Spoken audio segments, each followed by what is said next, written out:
Good afternoon and welcome. I'm Helen Batistas. I'm the Executive Director at the Milton District Hospital Foundation, and I'll be your host for today's webinar. So welcome to Gifts of Stock. This is our fourth webinar this fall, and today we're happy to share some insights that could be useful to outline some of the common benefits of gifts of stock to charities. But first, a few housekeeping items. We are recording this webinar and we'll send you the link and a copy of the presentation in the next couple of days. You are all muted, so if you have any questions or comments, simply click on the chat or Q&A button at the bottom of your screen and type in your questions. We will gladly respond to them. Before I begin, I would like to provide you with a quick update on our hospital and our community. We all know how special Milton is. Please know how very proud we are of our whole community who rallied for our frontline workers this spring and are continuing to do so as we manage the second wave of the pandemic.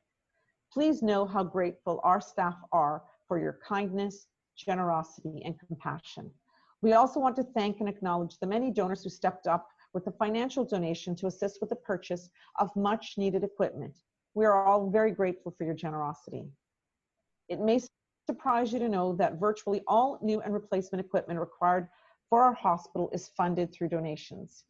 By staying up to date with new advances in equipment and technology, Milton District Hospital can provide your family, your friends, and your neighbors with better patient care and optimal patient experiences.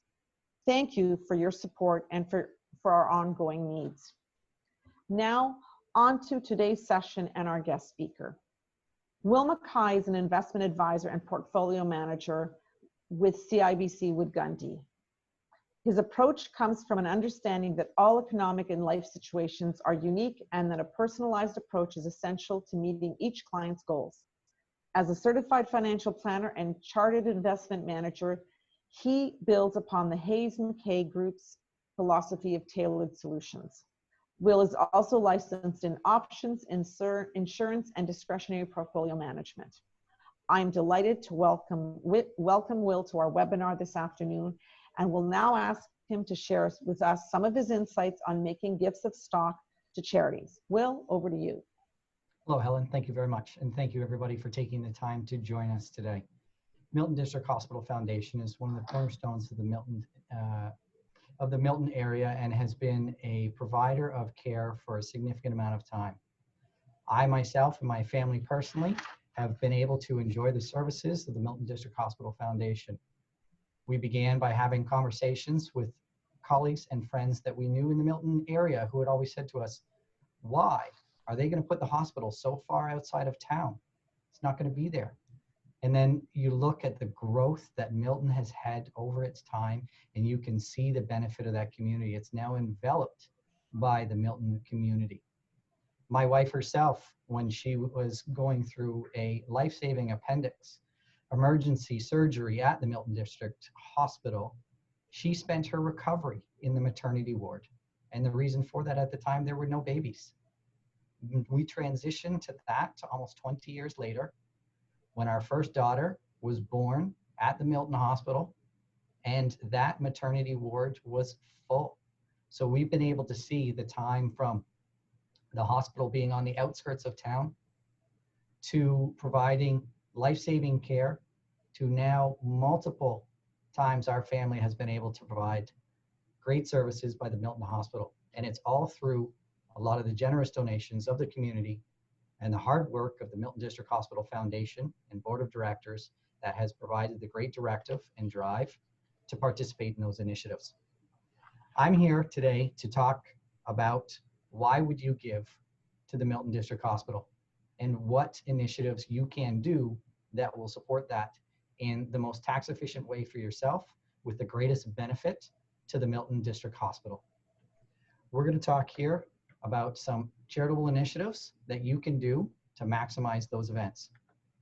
One of the ways is by donating shares. You can eliminate the tax on the sale of your securities when you do that.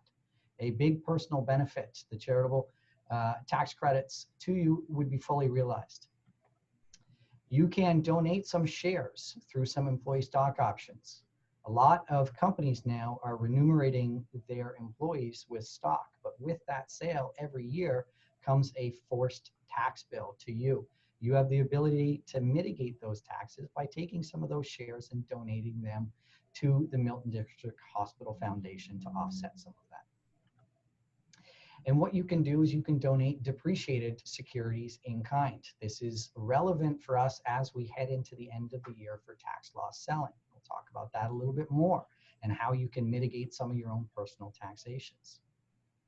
So the first one is donating stocks, securities, and mutual funds.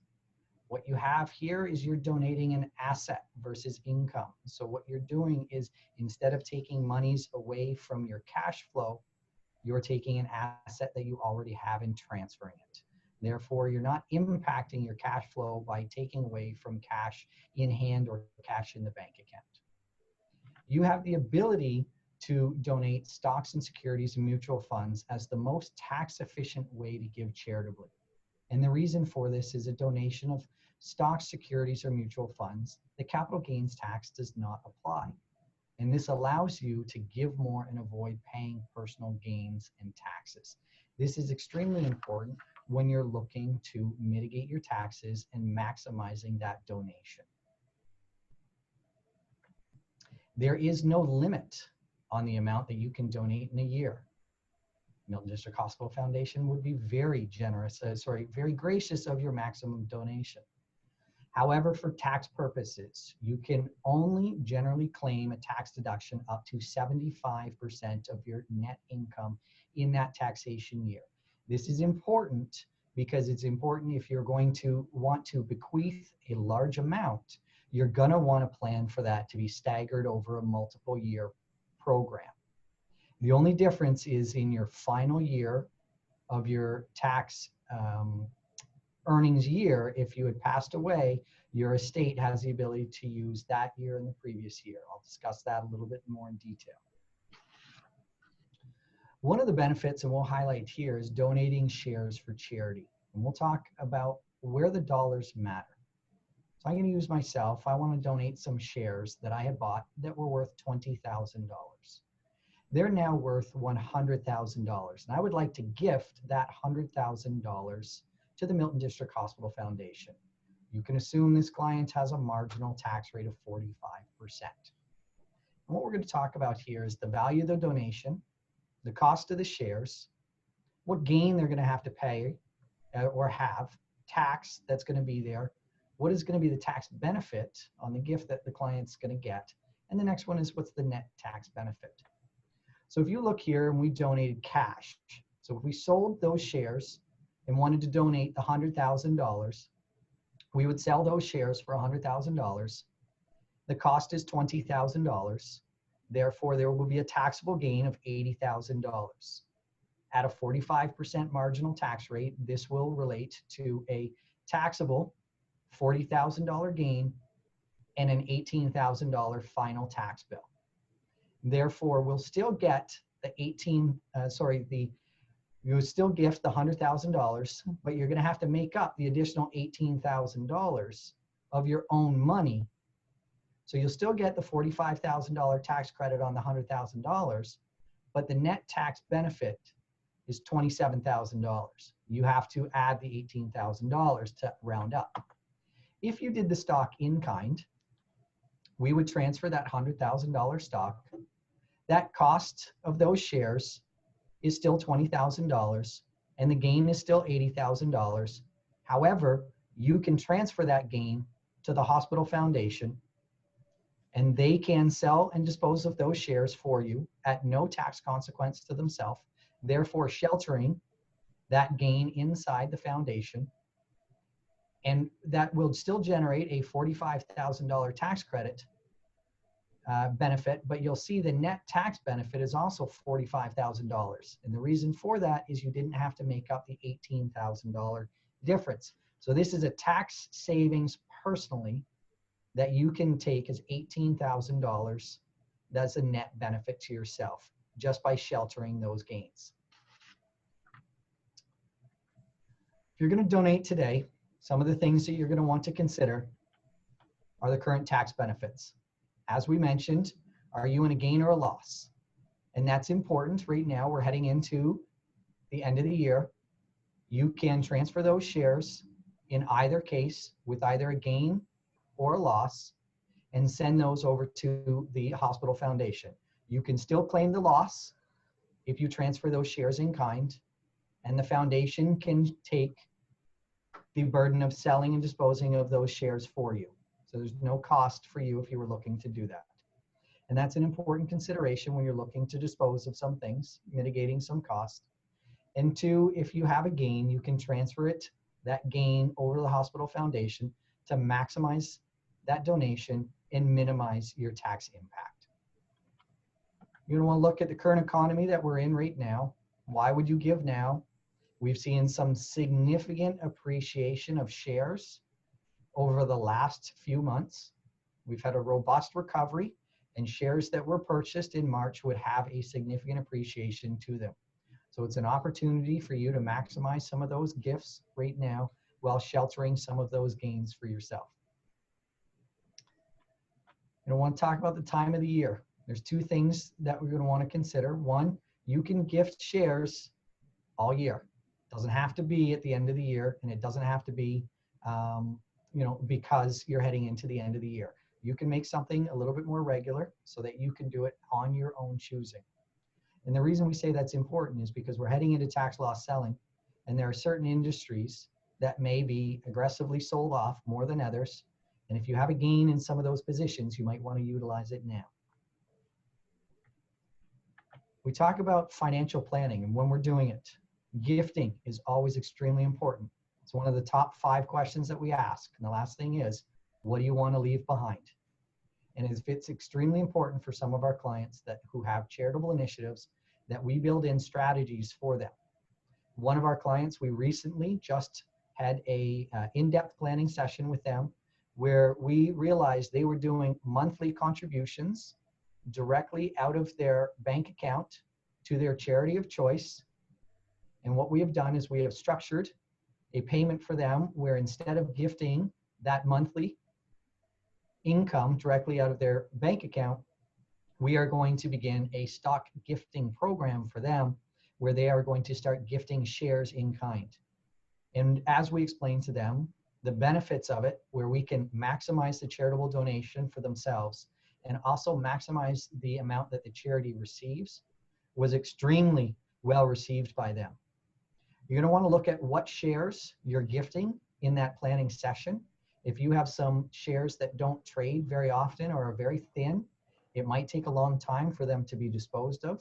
So you're going to want to decide which ones are going to be transferred before you do it.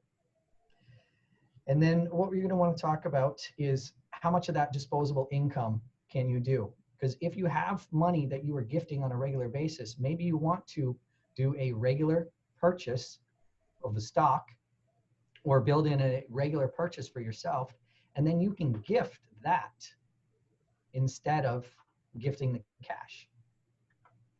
Last piece we talk about is the estate planning session.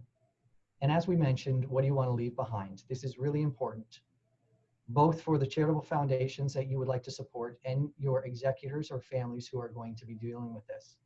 You want to create a legacy without a hassle.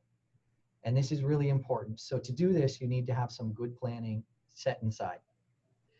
The big difference that we talked about earlier is if you make a charitable donation in that year, you can utilize 75% of your income. Well, in the year of your passing and the year previously of your passing, you can utilize 100% of your income that year. This is extremely beneficial when you're trying to maximize the donations that you can give and minimize the estate taxes that are going to be drained from it. And the reason you can do this is the CRA will allow you up to 36 months to make that transfer as long as it was decided in your will that this is going to be happening. So this is very important if this is a great initiative for you, that you work with your professionals to have your wishes outlined clearly so that you, as I mentioned earlier, can create that legacy without that hassle. Next, we talk about how. How do you make that gift? There are a variety of different ways that you can do it. The first one is contact the Milton District Hospital Foundation.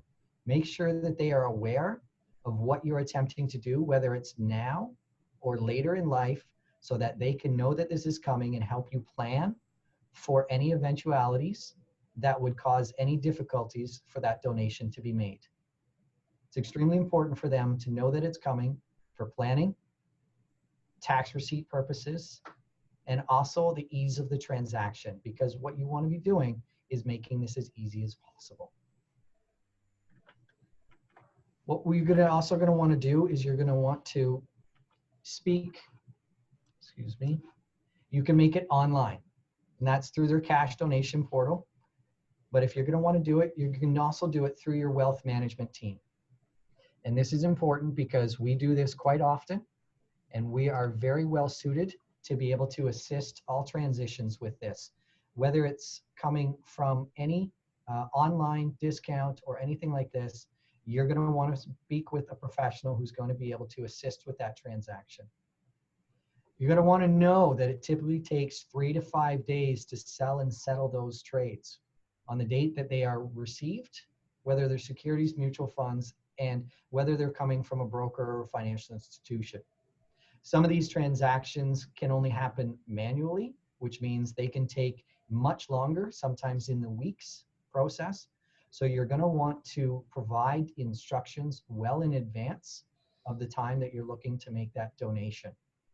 It's very important that it be received within the year that you're looking to make that donation. If your security is not liquid, or i.e. if it's still in paper certificates, we have lots of these where they come where they're still sitting in the safety deposit box. You're going to want to review that process. And the reason for this is this can have a significant delay on the process immensely. We've seen it multiple times where it's taken a significant amount of time, effort, and delay to get those shares transferred into the name of the hospital foundation. And it's recommended that if possible, shares are not left in a safety deposit box, but they are transferred to a deposit brokerage account if possible. And we also recommend, not just for donations, that process happens well in advance. And we talk about that for estate planning purposes because, again, it does have a significant impact on what you're doing. As said, in all cases, please contact the Milton District Hospital Foundation so that they can track the donation and forward the donation slips to any of your parties that you wish.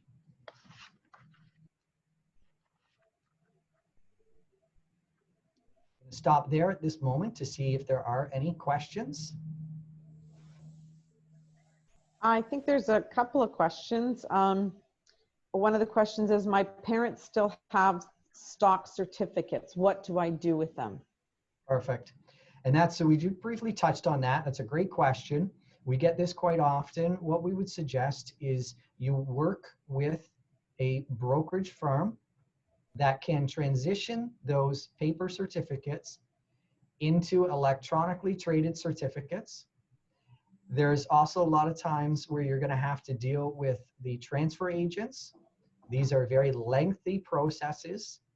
And if you're trying to do it either on a donation or on an estate, sometimes it does require legal transfers and a significant amount of time and effort to do those. So we would certainly recommend that anybody who's currently holding share certificates review that process. Someone said, my parents are wary of giving them to a broker. Great piece. One of the things, our firm here is part of the Consumer Investor Protection Fund. This is a fund that is set up and provided cash from the dealer institutions that provide to it for any fraudulent, any program that happened as a result of a breakdown of a provider that you're working with. So there are protections that are in place. One of the things that I would recommend that you work with a qualified investment advisor and or broker who is with a significantly reputable firm and is part of the CIPF, or the Consumer Investor Protection Fund, that you have the ability and recourse if there was ever a situation there. And that's important to work with. You want to know and research who you're working with. That's great. One question we have is, can I give stock on December 31st? In theory, yes. In practicality, no. And the reason for that is by the time it gets transferred and into the account, the delay will qualify that it comes in the following year. So it's not possible for us to make a on-the-day transfer. So if you are going to consider gifting shares, you're going to want to plan for that well in advance of December 31st. Yeah, absolutely. Is there any difference in the process of giving a gift of stock versus mutual funds? In theory, again, no, they are all considered tradable securities, but the difference is in the transfer process and how they're transferred. So there is, again, if there's a taxable gain, whether it's on a stock certificate, stock itself, a stock in a brokerage account, a mutual fund, or an electronic traded fund, they are all eligible for the same tax credits as they come. However, it comes down to the transfer process. And there are some firms that deal exclusively with mutual funds who are manual transfers, so that they do take a significant amount of time, sometimes could be weeks, to make that transfer. So it wouldn't be a 3 to 5 day, typically like it would for a stock certificate, a stock or ETF, but a mutual fund could take a longer time depending on where it is held. Excellent. Thank you, Will. That was a great summary of gifts of stock. Thank you so much for sharing all of that. I don't think we have any more questions. We're doing this session to ensure people are aware of not only how easy it is to give a gift of stock, but how advantageous it is for them. So definitely worth considering a gift of stock if it's right for you and your family. So please take an opportunity to review the presentation once we send it out to you, and feel free to contact us. We are coming to the end of the session today. Thank you once again for joining us. Just to mention again, in a couple of days, you will get a copy of the link to this presentation as well as a copy of the presentation. Thank you again. Please share with us your thoughts of today's webinar. And I'd also like to extend our thanks and gratitude to Will Mackay for taking time to share his insights on gifts of stock to charities. Thank you so much for taking the time today and for being available to us and our donors. Again, have a great day, everyone, and thank you so much for joining us. Thank you for the invitation.